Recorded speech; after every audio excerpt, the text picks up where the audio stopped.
By the way, I'm Akash. If I didn't already say that, you can see it in my Zoom display name. For those of you who don't know me, my name is Akash. I work as an Agile coach and a trainer. And that's really all you need to know as far as this session goes. If you're interested, we can talk about personal stuff after the session.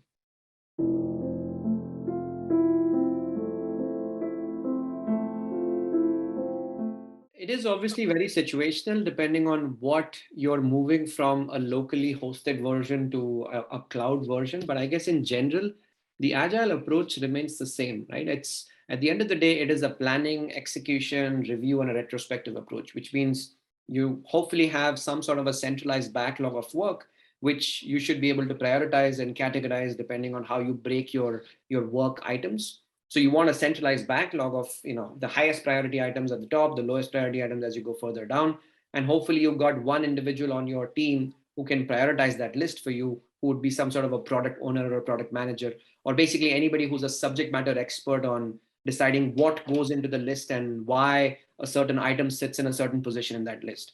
Once you've got that figured out, then the next step is going to be to make sure that you have some sort of a predictable cadence of how you take work from that centralized backlog. You put it into some sort of a reasonable time box. You plan at the start of the time box, execute. At the end of the time box, you look back and see how it went. You share that with your stakeholders, get some sort of feedback. Based on the feedback, you again adapt the plan for the next time box, if you will. So that planning and execution approach, that doesn't change whether you're building a website, whether you're doing a cloud migration, whether you're doing a mainframe DB2 implementation or a data remigration, replatforming. Like that stuff doesn't really impact your planning and execution cadence. What will change though is the size of your batch. So the complexity of the work will sort of determine how you chunk up the volume of the work. And so your goal is just to figure out, how do you get all those items in a prioritized list in a backlog? How do you have a dedicated team to focus on that backlog and have some sort of a reasonable cadence, which in Scrum you call as sprints, or in Kanban you would call them cycles. In disciplined agile, you would call them iterations, but basically it's a time window, right? So how do you build a predictable time window?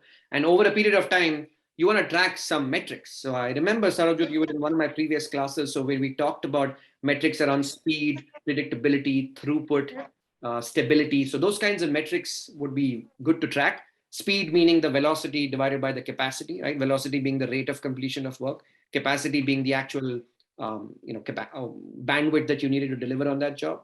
Yes. The predictability of your sprints or your time boxes in general would be the amount of work you commit at the start of the time box and the amount of work you complete by the end of the time box. So your say-do ratio, you want to track that as well, right? Yes. You want to track stability, which is going to be some sort of throughput variation or velocity variation within a certain control limit. And then you have quality metrics also, part of stability. So those kinds of standard issue metrics you might want to track, just as you go from sprint to sprint or your cycle to cycle. So you can track not just the performance, but also the health of the team and how they're performing as a unit.